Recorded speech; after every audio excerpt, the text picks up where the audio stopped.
सारे विष्णु भक्ता ने मारी तरफ शू घणी घणी राम राम। आज आपा सुनांगा एकादशी वर्त गए पारणु पहला सुनी जाने वाली कथा। ई कथा ने जको भी विष्णु भक्त एकादशी को वर्त रखे बिने द्वादशी के दिन वर्त को पारण करने से पहला जरूर सुननी चाहिए। कथा सुनने के बाद में ब्राह्मणान भोजन करावे, यथा संभव दान दक्षिणा देगी, बने पूरे प्रसन्नचित मनु विदा करना चाहिए। ब्राह्मणान विदा करने के बाद में भगवान श्री हरि विष्णु से वर्त में हुई भूल चूक वास्ते माफी मांगो और बीऊ बाद में वर्त को पारण करना चाहिए। जको भी विष्णु भक्त पूरे श्रद्धा भाव एकादशी को वर्त रखे और वर्त कथा सुने तो बिंगी सारी मनोकामना पूर्ण हुए। तो अब आपा सुनांगा वर्त गए पारण की कथा।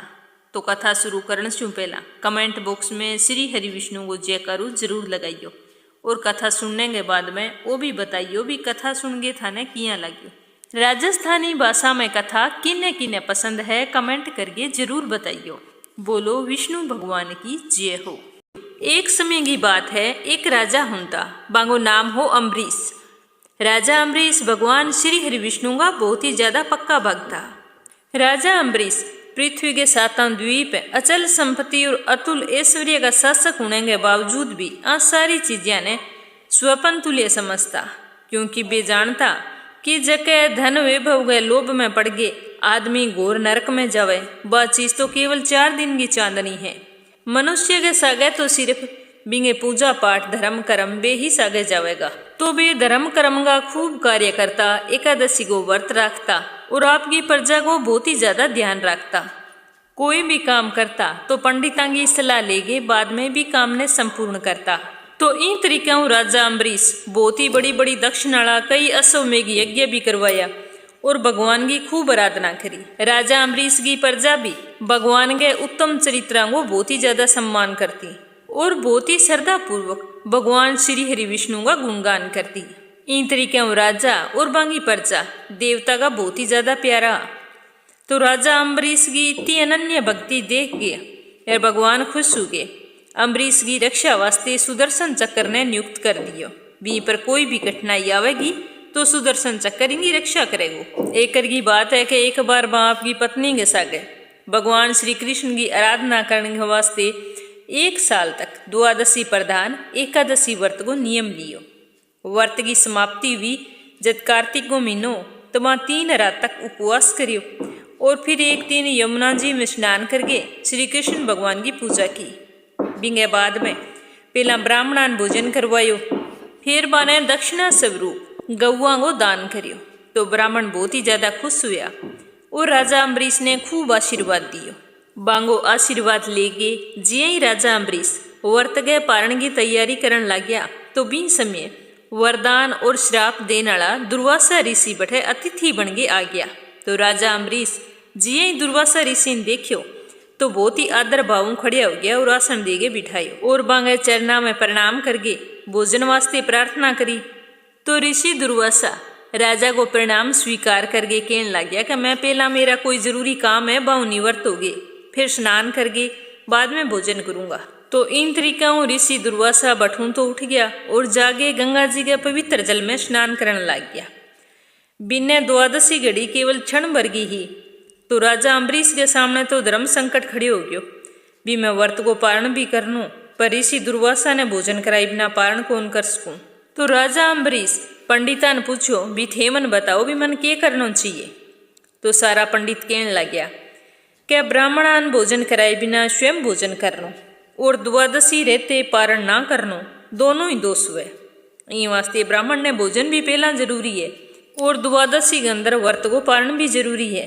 तो पंडिता की बात सुन के राजा अम्बरीश कहने लग गया कि मन ईशो कोई उपाय बताओ जके मेरी भलाई हुए और मन पाप भी ना लागे, मन ईशो क्या करना चाहिए। तो राजा अम्बरीश की बात सुन के पंडित कहने लग गया कि राजा थे यहाँ करो जल ग्रहण कर लियो। जल पीनो भोजन करने में भी आवे और ना करने में भी आवे। थारो निर्जल व्रत है, अगर जल ग्रहण कर लियोगा तो व्रत को पारण उज्जेगो। तो राजा क्यों भी ठीक है चलो मैं यहाँ कर लूँगा। तो राजा 2 घूंट पानी पी गए आपके व्रत को पारण कर लियो और दुर्वासा ऋषि को इंतजार करने लग गया। दुर्वासा ऋषि आपके जरूरी कामों निवृत्त हो गए, स्नान करके जिया भी आया तो राजा आगे बढ़ के बांगो खूब अभिनंदन करियो। तो दुर्वासा ऋषि अंदाजो लगायो भी राजा तो पारण कर लियो। और दुर्वासा ऋषि भी टाइम भूखा तो वे तो क्रोध में बुरी तरह कांपण लग गया। फिर दुर्वासा ऋषि राजा अम्बरीश ने फटकार लगाई, जका बड़ा ही श्रद्धा भाव सामने हाथ जोड़ के खड़िया। पंडिता ने कहने लग गया, कहीं ने देखो तो सही हो कितो क्रूर है, इन्हें तो धन को घमंड हो गयो, भगवान की भक्ति तो इन्हें छू तक कौन पाई। वो तो आपने बहुत ही ज्यादा सही माने, वो तो सोचे अभी जको काम मैं कर दियो वो ही सही है, बाकी सारा गलत है। आज इन धर्म को उल्लंघन करके बहुत ही मोटो अन्याय करियो है। मैं इनको अतिथि बन के आयो, फिर इन मन भोजन कौन करे और खुद भोजन कर लियो। पर इन आज ही बात को पतो चल जेगो भी की तो गलत करियो है। आज ही बात को मजो तो मैं इन चखाऊंगो जरूर, और थे सारा देखियो। तो बहुत ही ज्यादा गुस्से के अंदर दुर्वासा ऋषि आपकी एक जटा उखाड़ी और अम्बरीश ने मारण वास्ते एक राक्षसी उत्पन्न कर ली। राक्षसी उत्पन्न होता ही एर आगाड़ी तरिया जगती हाथ में तलवार ले गए राजा अम्बरीश ने मारण वास्ते भी ऊपर टूट पड़ी। पर राजा अम्बरीश तो मरे किया, परम पुरुष परमात्मा भी वास्ते पहला ही रक्षा वास्ते आपको सुदर्शन चक्कर नियुक्त कर रखियो। तो बण चक्कर बीन टाइम में दुर्वासा जी की राक्षसी ने जला गिर ढेर कर दी। तो दुर्वासा ऋषि देखियो क्या मेरी उत्पन्न करेड़ी राक्षसी ने इया जलागिर भस्म कर दी। तो माने और ज्यादा गुस्सो आ गयो। पर जद बांगी नजर सुदर्शन चक्कर का नहीं गई तो वे तो बुरी तरह डर गया और आपकी जान बचाने वास्ते बठू भाग पड़िया। जिया भागते आदमी के पीछे सांप भागे, वो बिंगे ही सुदर्शन चक्कर दुर्वासा ऋषि के पीछे हो गयो। अब दुर्वासा जी तो दिशा आकाश पाताल रतल पत्तल वितल सारे घूम लिया, पर वो सुदर्शन चक्कर तो बांगो पीछो कौन छोड़े। तो दुर्वासा ऋषि तो बुरी तरह डर गया। आपकी जान बचाने वास्ते देव शिरोमणि ब्रह्मा जी कन गया और बैठे जाके बोलियो के पिता मैं ब्रह्मा जी आज थे ही मन बचाओ, ये सुदर्शन चक्रों मेरी रक्षा करो। तो बिंगी बात सुन गए ब्रह्मा जी कहने लग गया क्या दुर्वासा जी मैं शंकर जी दक्ष भृगु प्रजापति भूतेश्वर जके गए बनाएड़े नियमा बंदेड़ा ओ बांगो ही चक्कर है, मेचा आगे भी कुछ कौन कर सका। थे विष्णु जी के भक्त ने मारने की कोशिश करके बहुत ही ज्यादा गलत करी हुए। वो तो विष्णु जी को खुद अम्बरीश की रक्षा वास्ते लगाए हुए। तो ब्रह्मा जी की बात सुन गए दुर्वासा जी तो निराश हो गया और फिर सोचने लग गया भी के करूं। भागता भागता वे कैलाशवासी भगवान शंकर की शरण में गया और बढ़ जाके हाथ जोड़ के कहने लग गया क्या थे मनी सुदर्शन चक्कर हूँ बचाओ, आज वो मेरी जान लेवेगो। तो शंकर जी कहने लग गया क्या दुर्वासा जी के जके के बनाएडे ब्रह्मांडा मारे बरगा हजारों चक्कर काटे, वो चक्कर बांगो ही शस्त्र है, तो मैं कुछ कौन कर सका। अगर थाने आपकी जान बचानी है तो थाने विष्णु जी की शरण में जानो पड़ेगो, बे ही थारो मंगल करेगा। तो दुर्वासा जी तो बिल्कुल निराश हो गया और सोचने लग गया भी अब जान बचाने वास्ते विष्णु जी कन जानो ही पड़ेगो। सुदर्शन चक्कर ने आपके नजदीक आता देख गए दुर्वासा जी तो बठू फिर भाग पड़िया और श्री हरि विष्णु के परम धाम बैकुंठ पहुंच गया। बढ़े पूछता ही श्री हरि के चरणा में गिर पड़िया और कहने लग गया कि हे अच्युत हे अनंत थे तो संतांगा एकमात्र इच्छित हो प्रभु, संपूर्ण जगत का जीवन दाता हो, मैं अपराधी हूँ, थे मेरी रक्षा करो, मन माफ करो। मैं थारो प्रभाव जाने को नहीं हो, ना जानने के कारण ही मैं थारे प्यारे भक्त को अपमान करियो। हे प्रभु मन माफ कर दियो और इन सुदर्शन चक्करों मेरी जान बचाओ। तो भगवान जी कहने लग गया कि दुर्वासा जी मैं तो भक्ता अधीन हूँ, मैं तो बिल्कुल ही स्वतंत्र को नहीं भी मैं कुछ कर सकूं। जको भक्त स्त्री पुत्र ग्रह गुरुजन प्राण धन ई लोक में परलोक में सब छोड़ गए और मेरी शरण में आ जाए तो मैं बने छोड़ने को संकल्प कौन कर सकूं। ये मैं बिल्कुल ही संदेह को नहीं कि ब्राह्मणा वास्ते तपस्या और विद्या परम कल्याण का साधन है, परंतु ब्राह्मण अगर उद्दंड और अन्यायी हुए तो वे दोनों ही उल्टा फल देने लग गया। दुर्वासा जी ध्यान सुनो, मैं थाने को उपाय बताऊं। जके को अनिष्ट करणु थाने ई विपत्ति में आनो पड़ी हुए तो अब थाने भी कहीं जानो पड़ेगो और बढ़े ही जाके माफी मांगनी पड़ेगी तो थाने शांति मिलेगी, नहीं थारा प्राण कौन बचे। तो विष्णु जी की बात सुन के दुर्वासा ऋषि सोचने लग गया भी मैं आनो तो थार कनी कौन सा वो, पर जान बचाने वास्ते आनो पड़ियो। पर अब वो क्यों हो आ भी मेरी जान कौन बचाई। एक है अम्बरीश कनी जाऊ जकैन मैं तो बुरी तरह लताड़ के आई हूँ, अब भी यूँ जाके माफी मांगनी पड़ेगी। इलाज भी कोनी, जान बचाने वास्ते माफी तो मांगनी पड़ेगी। जिये ही सुदर्शन चक्कर नजदीक आने लग्यो तो दुर्वासा ऋषि तो बठू वापिस लौट पड़िया ए भागता भागता राजा अम्बरीश कन आया और बहुत ही दुखी होके राजा का पैर पकड़ लिया। दुर्वासा जी ने यहाँ पैर पकड़ता देख के राजा अम्बरीश आपका पैर छुड़ाया और बना हाथ पकड़ के खड़िया करया। क्यों भी थे ओ के करन ला रहा हो? तो दुर्वासा ऋषि कहन लग गया कि मन ध्यान को नहीं हो, भी थे विष्णु जी का इतना पक्का भक्त हो, मेरा गलती होगी, मन माफ करो। और विष्णु जी के सुदर्शन हो, मेरी जान बचाओ, अब थे ही हो जो का मन बचा सको। तो राजा अम्बरीश बहुत ही सम्मान पूर्वक दुर्वासा ऋषि ने बिठाया और कहने लग गया, भी मेरे पैरा का हाथ ना लगा, मेरे वास्ते थे देवता के समान हो। दुर्वासा जी ने बिठा गए विष्णु जी सुदर्शन चक्र की स्तुति करने लग गया। कहने लग गया कि हे प्रभु सुदर्शन, थे तो अग्नि स्वरूप हो, भगवान का प्यारा, 1000 दांत वाला चक्रदेव, मैं थाने नमस्कार करूं। सारे अस्त्र शस्त्रा ने नष्ट करने वाला और पृथ्वी का रक्षक, थे ही ब्राह्मण की रक्षा करो। मारे कुल के उद्धार वास्ते दुर्वासा जी को कल्याण करो। अगर थे दुर्वासा जी ने जीवन दान देओ तो मैं खुद ने बहुत ही सौभाग्यशाली समझूंगा। अगर मैं कोई दान करी हुए या यज्ञ करी हुए या धर्म को पालन करी हुए और हमारे वंश का लोग अगर ब्राह्मणा नहीं आराध्य देव समझे तो दुर्वासा की ई समय जलन समाप्त हुए और थारों की रक्षा हुए। अगर मैं सारे प्राणियों के जीव जंतुओं की आत्मा के अंदर थाने देखा है और थे मेरे पर प्रसन्न हो तो आज दुर्वासा जी की रक्षा करो। ई तरीका कहता कहता राजा अम्बरीश हाथ जोड़ के नमस्तक उगे खड़िया हो गया। राजा अम्बरीश की स्तुति सुन गे सुदर्शन चक्र तो शांत हो गयो और ऋषि दुर्वासा के शरीर की अग्नि भी बुझ गई। तो ई तरिया आपने सकुशल देख के ऋषि दुर्वासा बहुत ही ज्यादा प्रसन्न हुआ और राजा अम्बरीश ने अनेकों अनेक उत्तम आशीर्वाद देगे और बांगी प्रशंसा करके कहने लग गया कि आज मैं धन्य हो गयो, जको भगवान के प्रति भक्तां को इतो प्रेम देखियो। हे राजन, मैं बहुत बड़ो अपराध करियो, फिर भी थे मेरे वास्ते मंगल कामना करी। मैं थाने मारनो चाहवाऊ और थे मन बचाण वास्ते सारी पूजा पाठ अर्पण कर दी। हे राजा अम्बरीश, थे तो दया का सागर हो, मन तो ध्यान को नहीं हो, थे मेरे ऊपर बहुत ही बड़ो उपकार करियो है कि मेरा अपराध भुला गे और मेरी थे रक्षा करी है। तो सारा पंडित कहने लग गया कि जदों थे भी सुदर्शन चक्रों जान बचाने वास्ते भागन लाग रहा तो राजा अम्बरीश भोजन कौन करियो और थारे वापिस लौटने को इंतजार करने लग रहा। पंडितां की तो कहता ही राजा अम्बरीश दुर्वासा जी का चरण पकड़ लिया और कहने लग गया, भी अब तो थाने भोजन करके ही जानो पड़ेगा। तो दुर्वासा ऋषि कहो, भी हाँ जरूर भोजन करके जाऊंगा, आज मैं इतने बड़े विष्णु भक्तों जको मिलियो। फिर दुर्वासा ऋषि भोजन करके राजा अम्बरीश ने फिर आशीर्वाद दियो और आकाश मार्गों प्रस्थान कर गया। सुनने में आयो है कि जब सुदर्शन चक्रों व्यतीत हुए दुर्वासा जी भागन लाग रहा, जदों ले गए जब वापिस आया अम्बरीश गए कने तो इंगे बीच में 1 साल को समय व्यतीत हो गयो। तो भी राजा अम्बरीश दुर्वासा ऋषि को इंतजार करन लाग रहा, सिर्फ जल पी गए भी पहला दुर्वासा जी ने भोजन कराऊंगा, बिंगे बाद में मैं भोजन करूंगा। तो राजा अम्बरीश विष्णु जी का बहुत ही पक्का भक्त था। कई साल बीतने के बाद में आपके समान आपका पुत्र आ वे भी बहुत विष्णु भक्त था। बाने राज्य सौंप गए और खुद वन में तपस्या वास्ते उठ गया और खूब तपस्या करी और आपकी आत्मा ने श्री हरि विष्णु के निमित्त कर दी। जब वे इन संसारों मुक्त होया तो बाने बैकुंठ में वास मिलियो। तो एकादशी के व्रत को इतो फल हुआ कि आपा बोल गए तो बता ही को नहीं सका। हर इंसान ने आपके जीवन में एकादशी को व्रत जरूर करना चाहिए और जब भी एकादशी को व्रत करा तो व्रत कथा भी सुननी चाहिए। बिना व्रत कथा गए आपा ने अपने व्रत को पुण्य फल कौन मिले।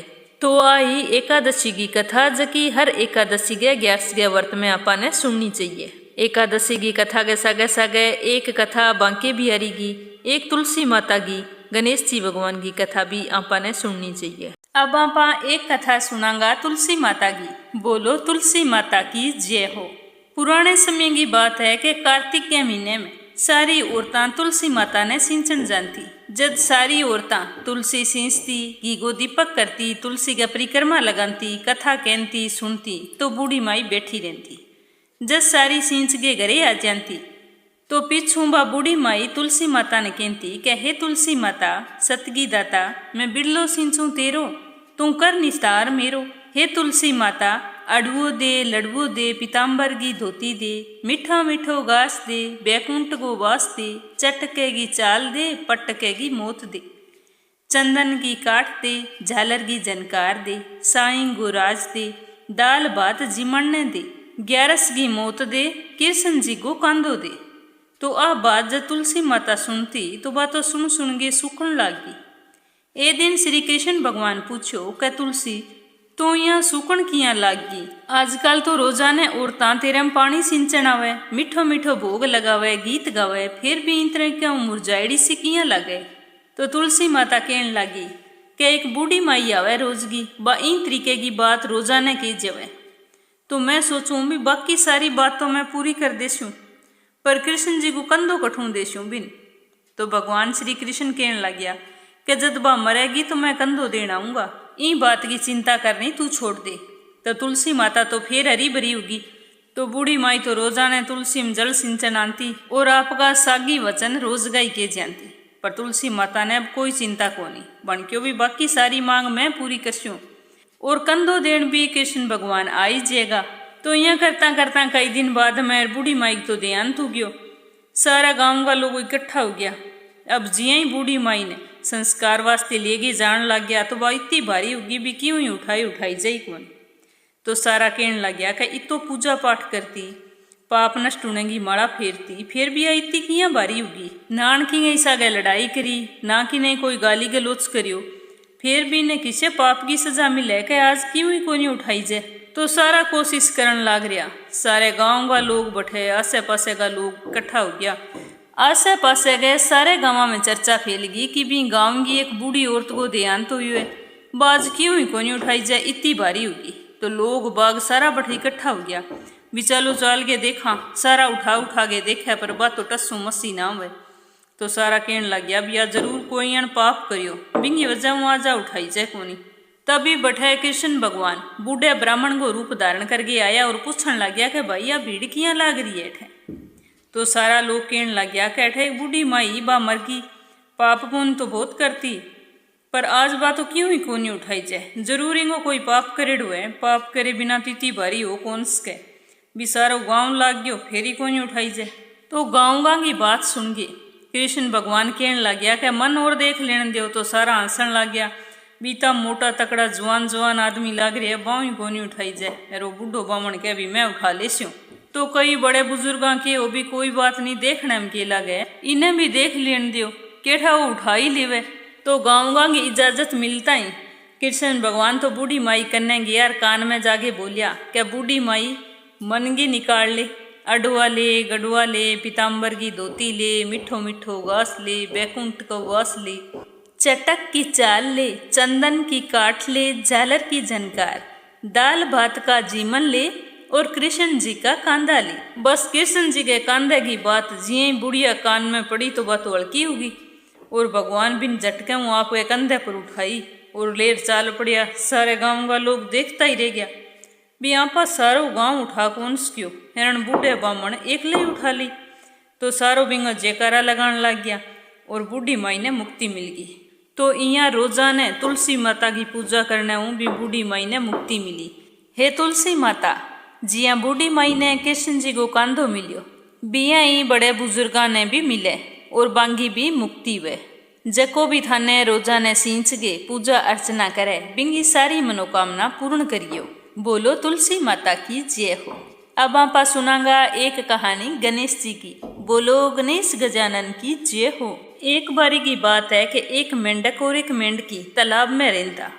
तो मेंढकी 1.25 दिन चढ़े तक गणेश जी भगवान की पूजा पाठ करती। बिंगो रोजाने को नियम हो तो बिन रोजाने पूजा पाठ करता देख गए मेंढक भी ने कहने लगियो कि मेंढकी तू 1.25 दिन चढ़े तक हाथ जोड़े अठ बैठी रहे, गार खावे ना मिट्टी, के करती रहे। तो बा कहने लगी कि मैं तो विनायक जी की पूजा करूं।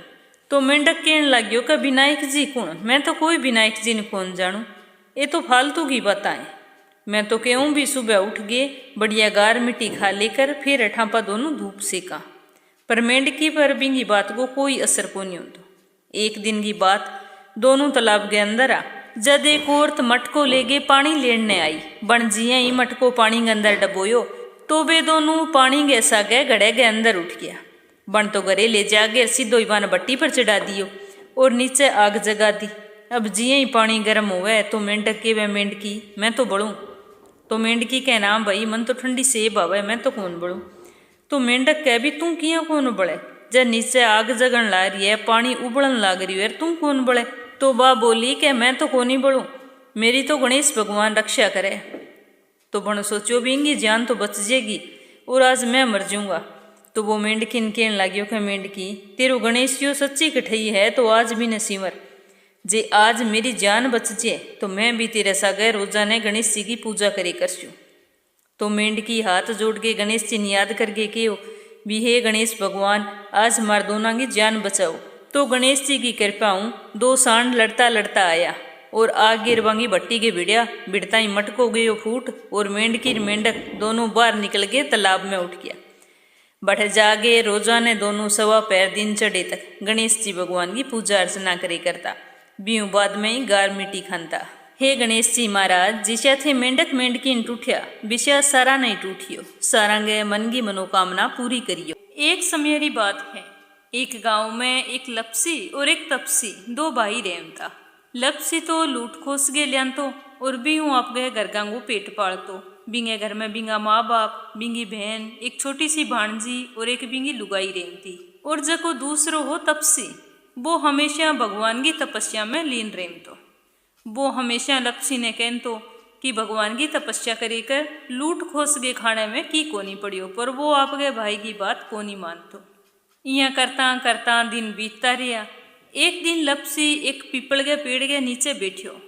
बी टाइम शिव पार्वती जी दोनों जान लाग रहा। जिया ही लपसी की नजर बांगे ऊपर पड़ी तो देखियो पार्वती माता के तो खूब सारा गहना पहरेड़ा। बन सोचो भी आज अगर आने लूट ले तो मन तो सारी उम्र लूट खोस करने की जरूरत ही को नहीं पड़े। तो आ सोच गे ए वो लूटन खातर शिव पार्वती के नजदीक कियो।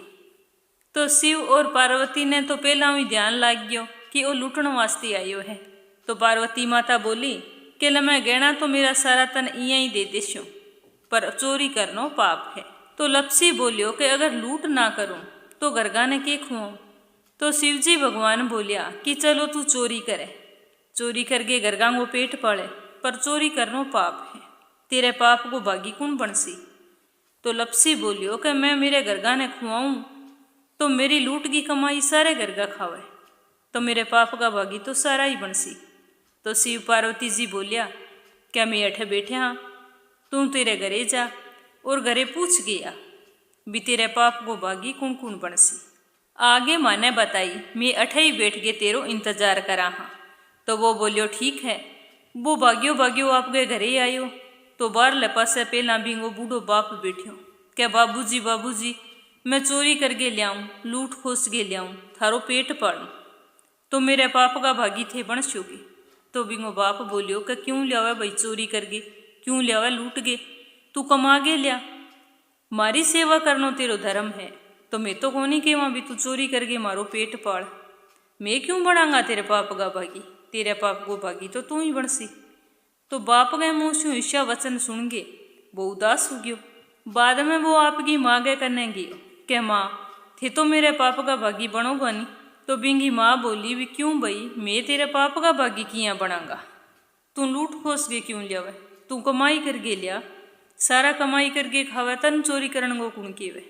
तो यहाँ सुन गे लपसी तो बहुत ही उदास हुए। फिर वो अपनी बहन ने पूछे कि बहन बहन तू तो मेरे पाप को भागी बनेगी, मेरी लाडली बहन है। तो बिंगी बहन बोली कि ना भैया पाप की भागी मैं क्यों बनूं, लूट खोस के तू लियावे और पाप का भागी मैं बनूं, क्यों कमाई करके खाओ, इमें तेरी भी इज्जत मारी भी इज्जत है। तो वो दुखी मनु वापिस चाल पड़ियो। भी जागे शिव पार्वती जी ने बता दियो भी पाप को भागी तो कोई कौन बने। तो घर के बाहर गली गमा बिंगी छोटी सी भाणजी खेलन लागरी। बा बोली क्या मामू मामू थारे पाप की भागी तो मैं बनस्यूँ। बा बोली मन में की जाने को नहीं। तो वो सुन के बहुत खुश हुए। आपकी भाणजी ने गोदी ली और जागे शिव पार्वती जी खन बैठ गयो। कहते सही केवा मेरे घर में पाप को भागी बनने कोई तैयार को नहीं। आ एक छोटी सी भाणजी है अण के भी मैं थारे पाप को भागी बनसूँ तो मैं इंसा के लिए आयो। अब मेरी आँख खुल गई, मन ध्यान लाग गयो भी चोरी करनो पाप है। अब थे मन यहाँ बताओ भी मेरो पाप किया उतरेगो। और बठ हाथ जोड़ गिर बंग चरना में बैठ गयो। तो भगवान भोलेनाथ कच्चे सूत को छोटो सो मोइयो दे दियो अर के आलियो इन्हें पकड़ एनी पीपल के बेड़ कर फैरी लगान तो जा। जदो कच्चो सूत खत्म हो जाए जन तू घरे उठ जाए तेरी बाणजीन लेके तेरो पाप उतर जाएगो। तो वो मन ही मन सोचने लग गयो भी थोड़ो सो तो कच्चो सूत है, 4 फेरी लागेगी लगा गे पाप मेरो उतर जाएगो, मैं अब घरे उठ जाऊँगा। तो बण आपकी बाणजीन मोढ़े चढ़ा ली ए वो सूत हाथ में ले गेर पिंपल के लपेट गेर चारों तरफ परिक्रमा करने लग गयो। करतो गयो बिंग अंदर तो भगवान को सतो वो क्या मी खत्म होना। फेरी लगानते लगानते 12 साल बीत गया। बाणजी तो सूख गेर बिंग मोढ़े पर चिड़कली बना चिपगी। 12 साल बाद शिव पार्वती जी बठू जान लग रहा। तो पार्वती माता बोली के चलो आपा देखा। आपा भी लपसीन बड़े पिंपल का परिक्रमा करने वास्ते लगा के गया भी तेरो पाप खत्म हो जीसी, आज बिंगा की हाल है। तो भगवान बोले शंकर बोलिया क्या वो के अभी तक अठ बैठे है, वो कद कोई बज गए होनो है, लूट खोस गए खान वालो वो आपको पाप उतारेगो। तो पार्वती माता बोली कि आपने देखने में किए जावे चालान तो सरी। जंजाल पड़िया दोनों पिंपल के पेड़ के करने गया तो देखियो पिंपल के चारों तरफ एक बहुत ही गहरो गोल घेरो गल रियो यार भी माँ वो लपसी लाग रियो फेरी लगाने दाढ़ी बदरी नाखून बदरिया यार बा बाणजी तो बापड़ी सूख गेर चिपगी मोड़े गई। तो बिने देख गेर भगवान शंकर आपके हाथ मुँह काट गेर सोने को कड़ो फेंक्यो ए बन झपटन पग नीचे दे दी और बाद में यहाँ तकायो शिव पार्वती जी खड़िया हाथ जोड़ के बोलियो के हे भगवान अब तो मेरो पाप उतरियो उसी, आज 12 साल हो गया मन अठे। तो भगवान बोले शंकर न सलाती के ना तेरो पाप अब भी को नहीं उतरियो। तो वो बोलियो महाराज की गलती होगी बोलो क्या तेरे पग नीच किए। तो लपसी जिया ही आपको पैर उठायो तो भी पैर के नीचे सोने को कड़ो। अब कड़ो देखता ही बोले शंकर तो हंस के बोलिया क्या तेरे मन मुँह चोरी की तो अजय तक कौन गई, तो तेरो पाप किया कटसी। तो बण हाथ जोड़ दिया और बोले शंकर के पगा माँ पड़ियो क्या भगवान गलती होगी मन माफ करो, मेरी इतने साल की तपस्या मनी को फल किया मिलसी, मैं आज बाद कदी चोरी कौन करो, थे मेरे पर विश्वास करो मन माफ कर दियो और मन इया बताओ भी मेरी 12 साल की तपस्या को फल मन किया मिलेगा। तो भगवान बोले शंकर में पर बहुत प्रसन्न होया और बोलिया क्या जक्के घर के अंदर दियो जगासी तो बिंगो पुन तन मिलेगो, जक्के घर में बेन सुवासनी घरे लियागे तीवड़ देगे तागो कौन देसी तो बिंगो पुन तन मिलेगो। रोटी पोगे अगर लारूं छोटो रोटियो ना पोसी तो बिंगो पुन तन मिलेगो। आंगन लीप गे थड़ी ना लीपसी तो वो पुन तन मिलसी, अगर थेपड़ी थाप गे थपेड़ियो ना थापसी तो बिंगो पुन तन मिलसी। अगर कोई 11 गो व्रत राख गे एर बामण गे घरे रसोई ना उड़ासी तो वो पुन भी तन मिलसी। व्रत राख गे एर सारी कहानी सुन लेसी लपसी तपसी की कहानी ना सुनसी तो बिंगो पुन भी तन मिलसी। जदू हर एक व्रत कथा के बाद में लपसी तपसी की कहानी कही जाए। आपा रोटी बनावा जिया सुबह रोटी बनावा तो रोटी बनाई बाद छोटो रोटियो जरूर बनाई जाए। बेन सुहासनी तीवड़ देवा तो बिंग ऊपर सुहा नाल गो तागो 10 रुपया जरूर देना चाहिए। 11 गो व्रत रखा तो 12 के दिन घरे बामण ने बुला के भोजन करवाओ या फिर बिंग घरे सूखी रसोई न उड़ाओ, नहीं तो आपा ने भी व्रत को कोई पुण्य फल कौन मिले। आंगन लीपा और आंगन के आगे थोड़ी सी जगह हुआ बिने अपने पुराने टाइम में थली बोलता तो अगर आपा बिने ना लीपा छोड़ देवा तो बिंगो पुण्य भी आपा ने फिर मिले कोनी। तो आ कथा एकादशी के व्रत राख के द्वादशी के दिन पारणु पहला अवश्य सुननी चाहिए। पूरे सदा भावों सुनने वास्ते थारो सारांगो बहुत बहुत धन्यवाद। कमेंट करके जरूर बताइयो भी कथा थाने किया लगी। अगर थे चैनल ने सब्सक्राइब ना करियो है तो भी जरूर करियो। भगवान श्री हरि विष्णु थारी सारी मनोकामना पूर्ण करे, जकाऊ थे हमेशा सुखी और संपन्न रहो। एक बार फिर थाने घणी घणी राम राम।